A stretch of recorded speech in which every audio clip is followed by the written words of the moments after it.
बरसात का मौसम था। बादल घिर आए थे। मधुपुर गांव के एक कच्चे घर के आंगन में दो बहनें रीना और मीना चुपचाप बैठी थीं।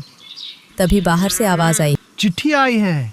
डाकिया काका अपनी साइकिल टिकाकर बोले। रीना भागकर बाहर गई। काका, किसकी चिट्ठी है? नाम तो तुम्हारे बाबूजी का लिखा है। डाकिया काका ने लिफाफा देते हुए कहा। मीना घबराकर बोली, पर बाबूजी तो 2 साल पहले शहर गए थे और फिर कोई खबर नहीं आई। रीना ने कांपते हाथों से चिट्ठी खोली। अंदर सिर्फ एक लाइन लिखी थी, सच जानना है तो पुराने पीपल के पेड़ के पास आना। रात हो चुकी थी, बिजली चमक रही थी। मीना ने धीरे से कहा, दीदी मत चलो, ये कोई मजाक भी हो सकता है। अगर ये बाबूजी की खबर है तो हमें जाना होगा। दोनों ने छाता लिया और पीपल के पेड़ की ओर चल पड़ी। पेड़ के पास पहुंचते ही हवा और तेज हो गई। मीना फुसफुसाई, तुम्हें लगता है बाबूजी सच में आए होंगे? दिल कहता है हाँ, पर दिमाग डर रहा है। अचानक पीछे से आवाज आई, डरने की जरूरत नहीं है। दोनों चौंक कर पलटी। गांव के बूढ़े चौकीदार हरिया काका खड़े थे।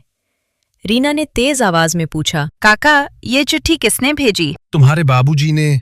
काका, साफ साफ बताइए, वो कहाँ है? 2 साल पहले तुम्हारे बाबूजी ने गांव की जमीन के कागज मेरे पास रखे थे। उन्होंने कहा था, अगर मैं लौट कर न आऊं तो बेटियों को सच बता देना। कौन सा सच? गांव के कुछ लोग तुम्हारी जमीन हड़पना चाहते थे। तुम्हारे बाबूजी शहर इसलिए गए थे कि केस लड़ सकें। तो उन्होंने हमें बताया क्यों नहीं? वो तुम्हें मुसीबत में नहीं बुलाना चाहती थी। इतने में बिजली कड़की। पीछे से किसी के कदमों की आवाज आई। जारियों से एक आदमी निकला। सच सुनना है तो पूरा सुनो, उसने कहा। मीना ने पहचान लिया, ये तो मुखिया जी का बेटा है। हाँ, तुम्हारे बाबूजी केस जीत गए थे, इसलिए उन्हें रास्ते से हटाना पड़ा। मतलब बाबूजी को तुमने मार दिया? हरिया काका ने गुस्से से कहा। मैंने सब सुन लिया है, अब ये राज छिपेगा नहीं। हाँ, अब हम सच को सामने लाएंगे और पंचायत में सबको बताएंगे किसी ने हमारे बाबूजी को मारा है। अगली सुबह पंचायत का लंबा दृश्य। पंचायत में भीड़ जमा थी। रीना बोली, हमारे पास सबूत है, हमारा बाबूजी का खून हुआ है। मीना ने कागज दिखाते हुए कहा, ये जमीन हमारे बाबूजी की थी। मुखिया का बेटा चुप खड़ा था। गांव वाले फुसफुसाने लगे। एक बुजुर्ग बोले, अगर ये सच है तो न्याय होना चाहिए। हरिया काका ने सबके सामने बयान दिया, हाँ, हमारे दोस्त का खून हुआ है। मुखिया जी का लड़का हमारे सामने में बोला था। मुखिया झुक गया। हमसे गलती हुई, हमें माफ कर दो।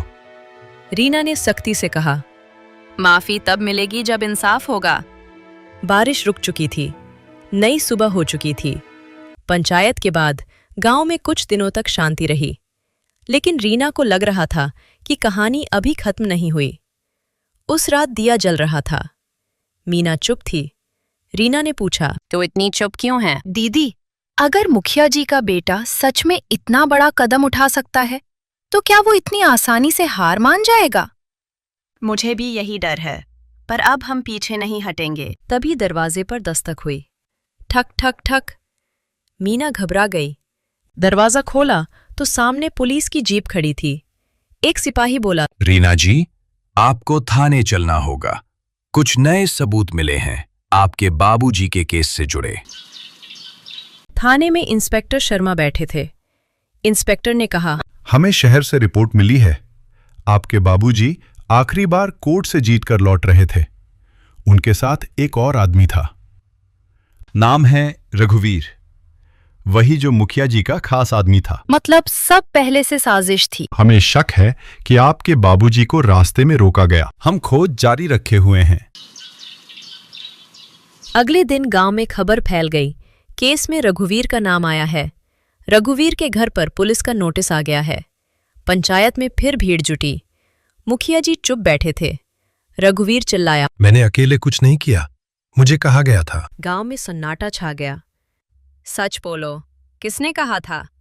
रघुवीर ने कांपते हुए मुखिया की ओर देखा। मुखिया गुस्से में बोला, झूठ मत बोल। अब सच छिपेगा नहीं। कुछ महीनों तक केस चला। एक दिन कोर्ट में जज ने फैसला सुनाया। दोषियों को सजा दी जाती है। दीदी, बाबूजी को न्याय मिल गया। रीना की आंखों से आंसू बह निकले। हाँ, देर से सही पर सच जीत गया। गांव की वही जमीन अब हरी भरी थी। हवा हल्की सी चली, पीपल के पत्ते सरसराए, जैसे किसी ने आशीर्वाद दिया हो। सीख सच भले देर से सामने आए, पर आता जरूर है। हिम्मत और एकता से ही किस्मत का अंधेरा मिटता है।